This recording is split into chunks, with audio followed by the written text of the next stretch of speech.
Bom dia, galera do nono ano. Hoje nós vamos dar continuidade ao capítulo 5 da apostila de cidadania, da aula de filosofia, e vamos terminar aquele assunto sobre obsolescência programada. Hoje iremos falar como seria possível resolver esses problemas causados pela obsolescência programada, ok? Então vamos à aula. Bom dia, pessoal do nono ano. Então vamos dando continuidade aí ao capítulo 5 da apostila de filosofia, cidadania. E nós estamos falando de obsolescência programada. Creio eu que já falamos dos males da obsolescência programada, das vantagens, das desvantagens, fizemos exercícios sobre isso, explicamos também o conceito de obsolescência programada.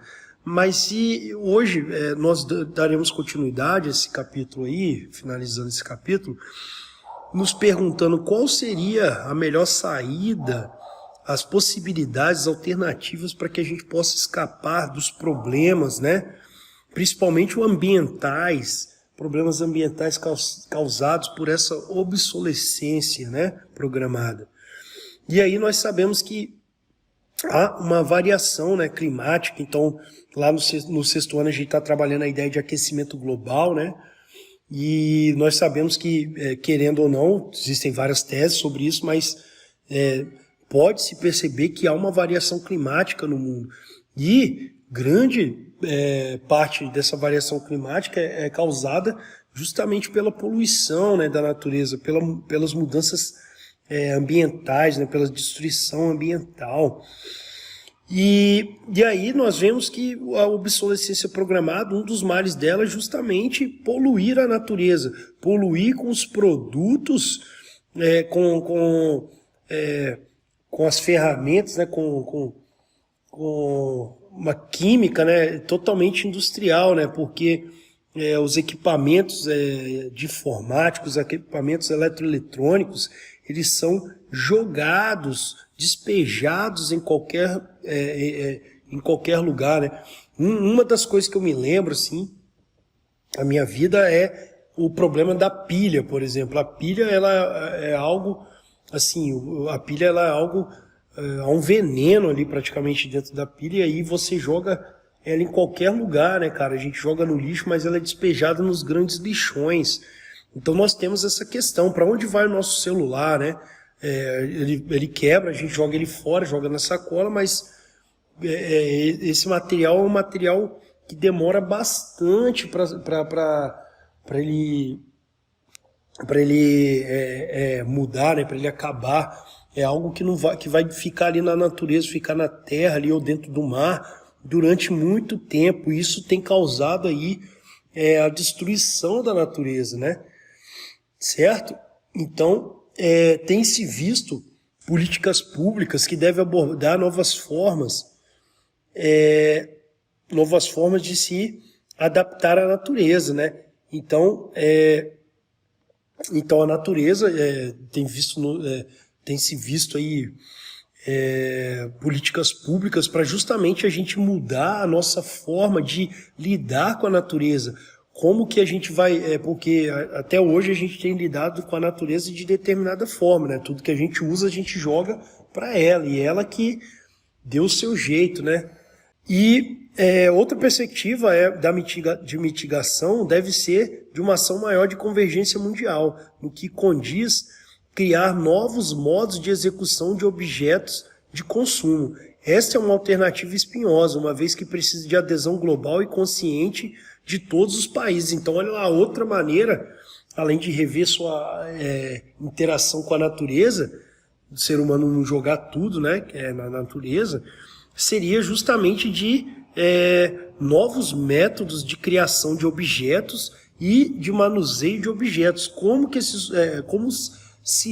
Como irá lidar com esses objetos que a gente produz, Então é aquela ideia de criar objetos criar coisas que não se destruam rapidamente, que durem um pouco mais. São essas as ideias. E aí o texto coloca aqui que é um pouco mais difícil, porque aí você teria que ter uma adesão mundial, Todas as empresas, todos os estados, todos os governos teriam que entrar em um consenso para poder justamente trabalhar com isso aí, com a ideia de mudar a maneira de lidar com os objetos, fazer objetos diferentes, né? Produzir coisas diferentes. Não há motivos para um país se comprometer com a redução de danos ao meio ambiente se seu vizinho não fizer o mesmo. É aquela ideia, né? Os países eles competem economicamente, então não faz sentido o Brasil parar. É aquela coisa que alguns países fazem, né? Por que eu vou parar de produzir e jogar lá poluição no ar, né? Se o meu país vizinho não faz, né? É aquela, se o outro não faz, por que eu preciso fazer? Claro que essa ideia é muito egoísta, né? Mas a gente tem que estar falando de algo mais mais extenso, algo no macro, né? Algo político, algo governamental e não dos vizinhos, né? De uma questão pessoal. A desterritorialização é um ponto necessário para o meio ambiente, para que o meio ambiente possa ser preservado de forma cooperativa. Então, olha lá, essa é uma ideia aqui que é complexa, né? Que é a ideia de desterritorializar, ou seja, vai acabar com os territórios. E isso aí é uma ideia até utópica, né? Como é que você acaba com os territórios entre os países, né? Mas que é algo que poderia salvar o meio ambiente, porque com a desterritorialização você não teria uma competição, né, em âmbito de produção, né? Uma competição econômica, e faria com que as pessoas, com que as empresas ou os países poluíssem menos, né? Essa é uma ideia que eles colocam. Órgãos nacionais e internacionais devem se preocupar em formular ideias que assegurem a sobrevivência da população em um ambiente de qualidade. Para isso, em muitos momentos, deverá ser regredido o padrão de consumo, mesmo que isso ainda seja muito questionado por grandes corporações. Outra ideia é a ideia da diminuição do padrão de consumo, né? Onde os órgãos nacionais e internacionais se preocupariam e iriam propor leis ou ideias, formular coisas para que os seres humanos sobrevivam, mas que sobrevivam com qualidade, em um ambiente de qualidade, mas que não se aprimore o consumo, né? De que se diminua, que regrida o consumo, que você possa viver bem, viver melhor com menos, né? Essa seria a ideia.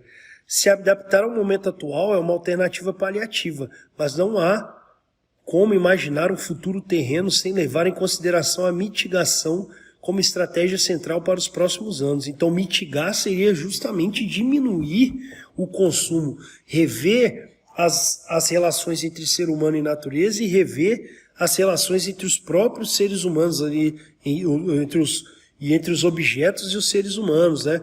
Construir os objetos com mais resistência, que durem mais, reciclar esses objetos, tentar reutilizar os objetos, não é? Seria uma maneira de mitigar, ou seja, diminuir a destruição da própria natureza. No entanto, dadas as barreiras econômicas e pessoais, e pessoas que rodam as negociações políticas em todo o mundo, há quem acredite que a mudança só virá do colapso. Então isso aí é uma outra ideia, olha lá. Primeiro vem a ideia de mitigação, ou seja, nós podemos mudando nossos hábitos, né? E a segunda ideia é a ideia do colapso. Só vai haver uma mudança na nossa maneira de consumir depois do colapso. Essa é a ideia aí, a segunda ideia de como poderia mudar o consumo, né? De acordo com o professor José Abrantes, do setor de Engenharia Mecânica do Centro Universitário Augusto Mota, a obsolescência é fruto do individualismo e só mudaremos quando estivermos muito próximo do fim de condições mínimas de uma vida digna em nosso planeta. Então ele vai dizer que nós só mudaríamos nossa maneira, nosso consumismo desenfreado, né, se entrarmos em um colapso, ou seja, entrássemos aí quase numa destruição total, né, da vida humana, ou da vida no nosso planeta, né. Abrantes é autor do artigo Programa 8S da Alta Administração à linha de produção e traça uma linha pessimista em torno do tema, indicando que não há muitas alternativas frente à atual matriz de consumo. Então, o Abrantes aí, né, ele é pessimista em relação a essa coisa. Ele vai falar que não tem jeito com a atual matriz de consumo, com o que a gente faz, com o consumo que a gente tem, não vai haver uma mitigação, cara. Não tem como a gente parar essa destruição da natureza, né? Isso, segundo ele. Diante desse cenário preocupante, as atuais convenções e acordos climáticos podem orientar uma mudança através da atuação do judiciário. Então, ele é uma participação do judiciário em relação a essa questão do consumo, né? Como citado anteriormente, assegurar que o consumidor tem uma real opção ou oferecer produtos sustentáveis, produzidos comunitariamente, são algumas das alternativas. Então, olha lá, o judiciário iria propor novas leis que que assegurassem ao consumidor um produto de qualidade, um produto que durasse mais e também oferecesse produtos sustentáveis, né? Então forçaria as empresas a fazer objetos, a fazer produtos que durem mais e produtos sustentáveis, né? Produtos que não danificariam muito a natureza, né? E que pudessem ser reciclados. Então seria uma questão jurídica aí de propor novas leis. De acordo com o advogado Christian Printz, em um artigo público do Instituto Brasileiro de Defesa do Consumidor, a intervenção estatal pode regular e criar políticas públicas que de fato garantem um meio ambiente equilibrado, mudando totalmente os atuais padrões de consumo. Então, olha lá, então o Estado, né, o judiciário do Estado, agiria de forma a regulamentar e criar políticas públicas para garantir um meio ambiente equilibrado. Então, essa é a ideia, criar novas leis para garantir um equilíbrio aí no meio ambiente. Para isso, será necessária uma fiscalização rígida das empresas que ainda praticam a obsolescência programada, principalmente empresas que não dão informações claras aos consumidores, ou mesmo ao Estado. Então, o que o Estado deveria fazer era fiscalizar de maneira mais adequada essas empresas que não dão informações claras, né, aos consumidores, nem mesmo ao Estado. E aí, essas empresas, então, elas deveriam ser multadas, né, pelo Estado e uma fiscalização mais rígida, porque essas empresas, além de não levarem produtos de qualidade para os seus consumidores, ainda fazem com que esses produtos poluam cada vez mais o meio ambiente, certo? Então, é uma preocupação justamente com isso que é fabricado, né? E além desse trabalho do Estado, o trabalho de fiscalização mais rígida, também o cidadão, o ser humano, o homem em si, ele deve se preocupar também em fiscalizar essas empresas, então fazendo sua parte na cidadania. Uma dessas maneiras de fazer com que o homem se conscientize é a educação, né? Porque a educação é importantíssima. Então, por isso que na escola, um exemplo disso é minha aula, né? Por isso que na escola você tem aula de ciências, aula de geografia, aula de história, aula de filosofia. É uma maneira de educar de maneira consciente os cidadãos, para que eles próprios fiscalizem e tenham uma consciência crítica e não consumam dessas empresas. Olha lá, o trabalho do Estado, então, seria o de fiscalizar. Um desses exemplos de mudança de leis que podem favorecer a natureza e favorecer o consumidor foi aquela questão do plástico, né?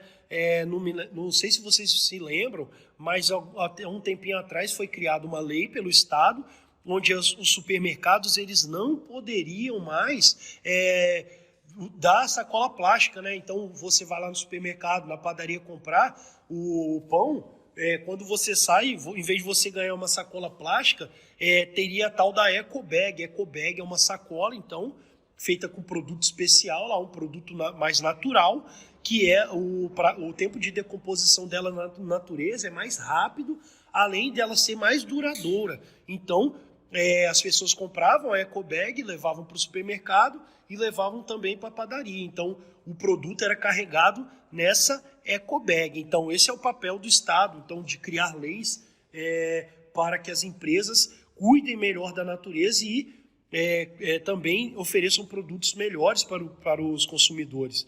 O outro papel é o da educação, como eu acabei de falar agora há pouco, que seria justamente, então, o próprio consumidor se conscientizar do papel, da importância que fiscalizar essas empresas e não consumir dessas empresas, né? Porque não adianta nada o Estado fiscalizar, criar leis, multar e tudo mais, sendo que você, como cidadão, continua consumindo, né, dessas empresas. É o mesmo lance daquelas empresas que usam mão de obra escrava, né, que exploram a sua mão de obra, e aí todo mundo sabe que essas empresas elas fazem esse trabalho de exploração e ainda continuam consumindo. Então, por isso que é necessário uma conscientização. E a ideia aqui é justamente uma conscientização a partir da educação, né? Porque se desde criança eu ensino para o meu filho ou para o meu aluno sobre as empresas que exploram, que destroem o meio ambiente e tudo mais, eles já crescem aptos a questionar e não consumir dessas empresas, procurar uma maneira alternativa de consumo, né? Então, as grandes cidades são responsáveis pelos maiores centros de calor, emissão de gases de efeito estufa e consumo desenfreado de produtos tecnológicos. A população não pode se esquivar das obrigações globais em relação ao meio ambiente. É justamente a população que deve representar a mudança de hábitos, inclusive a escolha dos representantes que irão promover a efetivação das políticas públicas em torno do tema. Então, olha lá, não adianta nada fiscalizar, aliás, adianta alguma coisa fiscalizar as empresas, mas também é necessário um trabalho de educação do consumidor, né? O consumidor ele também tem que pensar no meio ambiente. Não adianta só as empresas, mas o consumidor também tem que mudar os seus hábitos, né? Então a população deve participar ativamente aí dessa mudança. Há quem acredita que a mudança é possível, há quem acredite que as catástrofes são ainda mais prováveis do que a mudança do hábito da população. Não há exatamente como prever o futuro climático, mas uma coisa é certa, o tempo está se esgotando. Então temos aí esse problema, né, que é um problema mais sério da obsolescência programada, que é justamente o futuro climático e a destruição da natureza, né? Então é isso, pessoal, terminamos aí o nosso capítulo 5, discutimos sobre obsolescência programada. Espero que todos estejam bem, um bom dia, até a próxima aula.